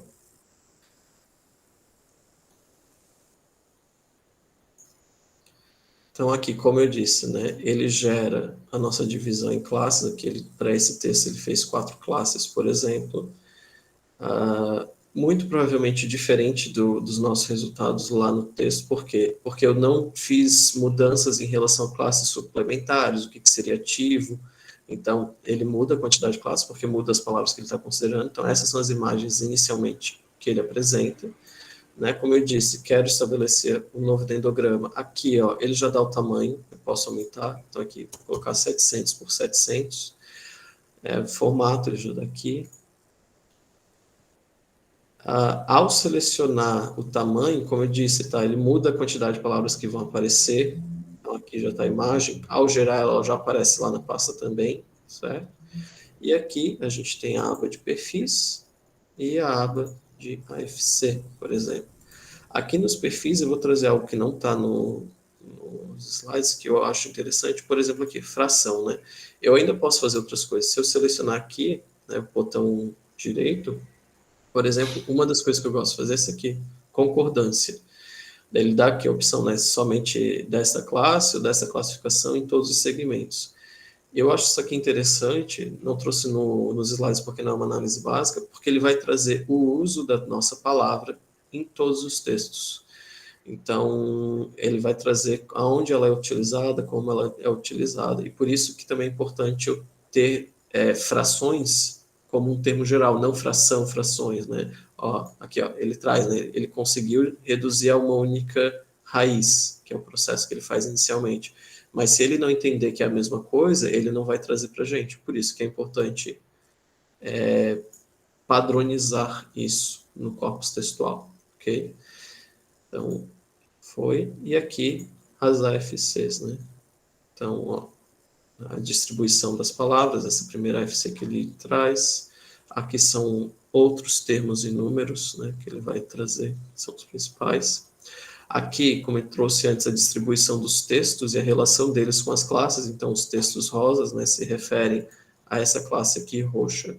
Então, são os maiores contribuintes, os mais relevantes, e assim por diante, ok?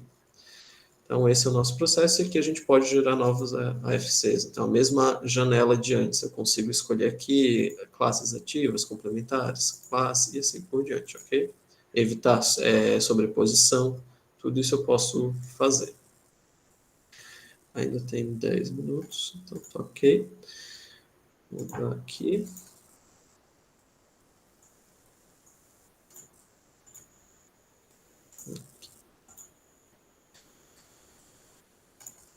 Então, eu vou só deixar para mostrar agora no software depois, tá? Que deu, que pelo menos eu garanto que a gente veja aqui.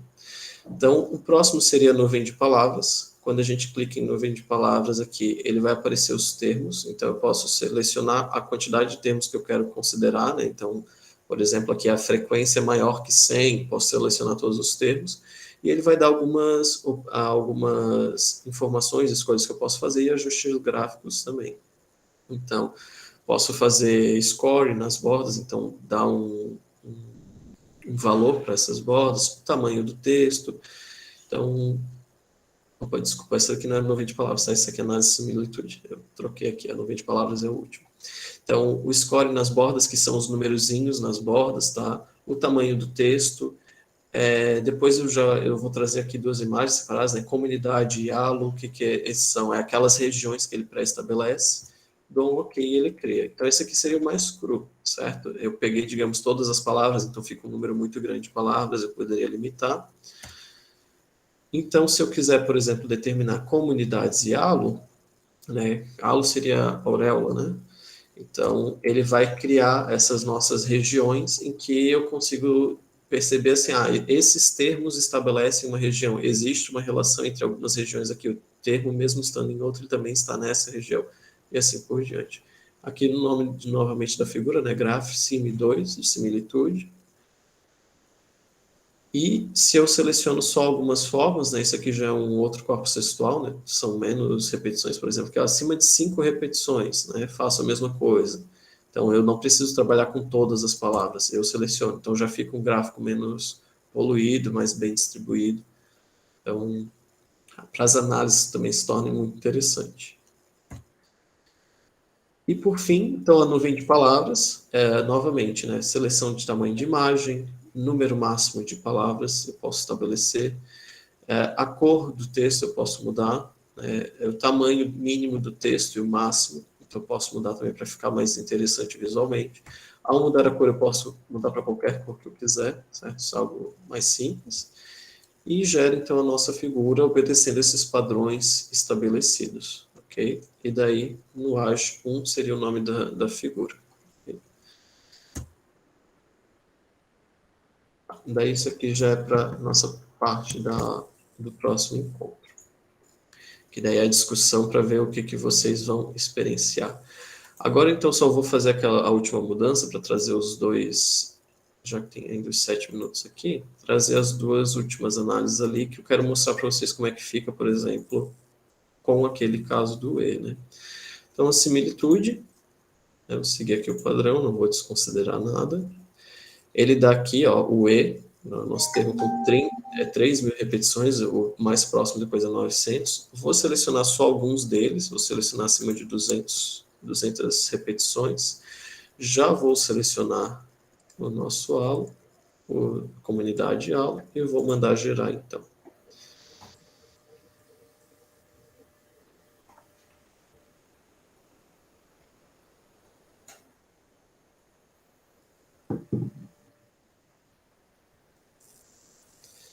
Foi.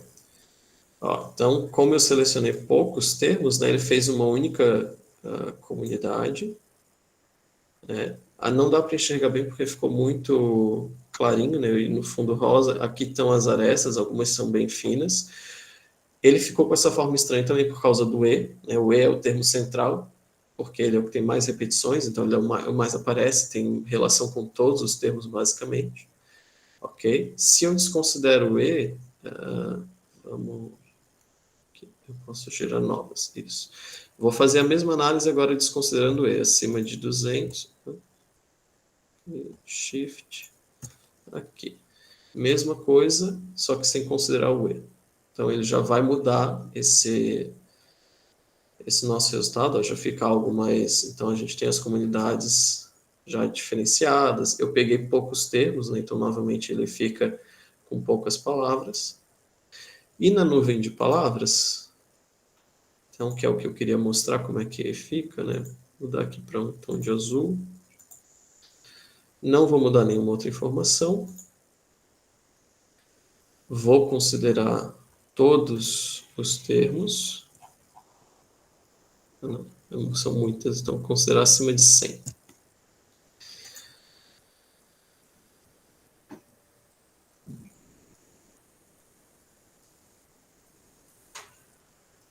Ó, a nossa nuvem de palavras.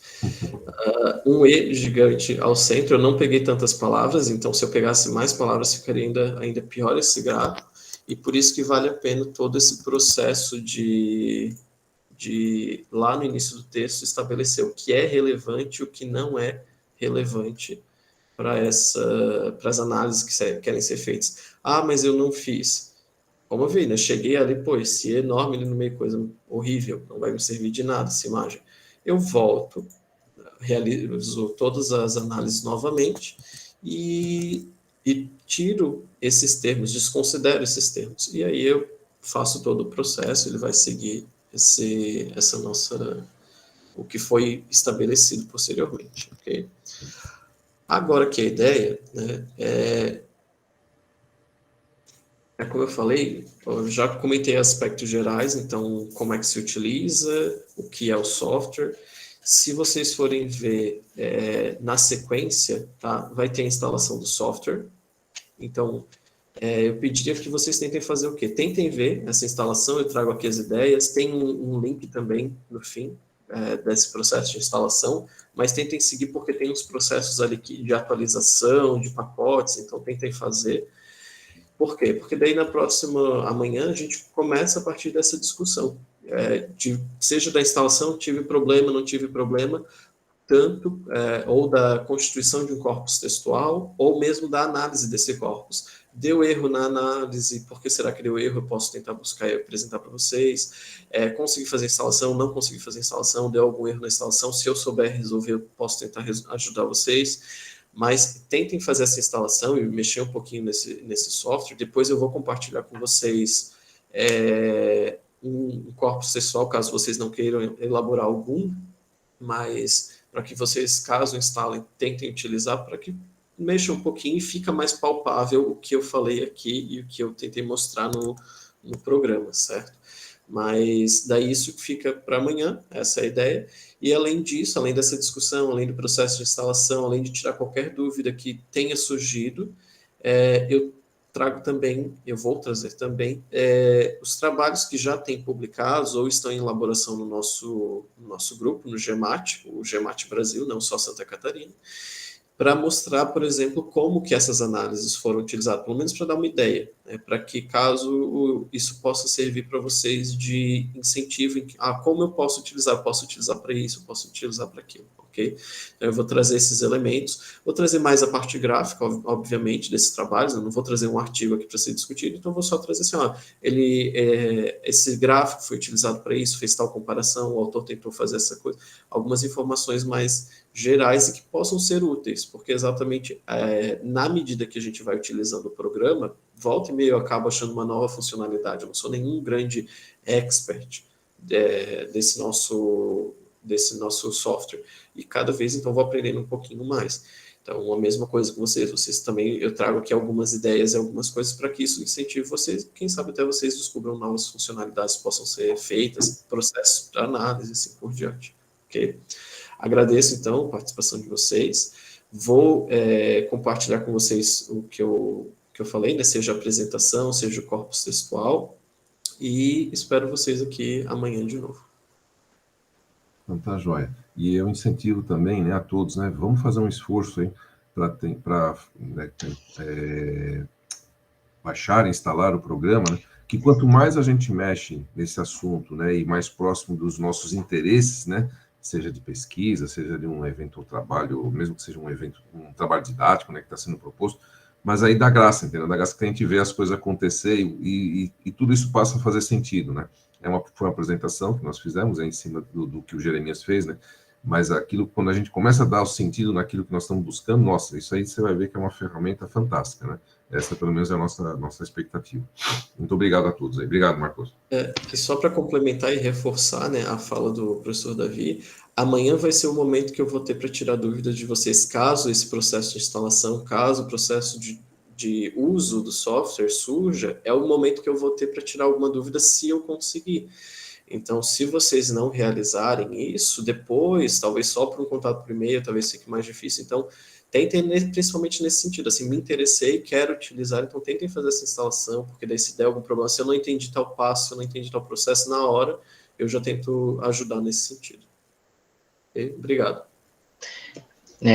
Agradeço, Jeremias, muito obrigado Jeremias e o professor Davi, né, pela brilhante apresentação, pela brilhante exposição. Acho que todos que estão aqui na sala devem sair desse minicurso motivados, entusiasmados para pensar numa possibilidade de analisar uma grande quantidade de dados, né. Eu acho que o que vocês tentaram mostrar, e que para mim foi fundamental, é como a gente consegue interpretar esses dados, porque, na verdade, ficou claro na fala de vocês que esse software não é um método, né, e ele não vai te dar um trabalho que você gostaria de ter, então você tem que analisar esses dados.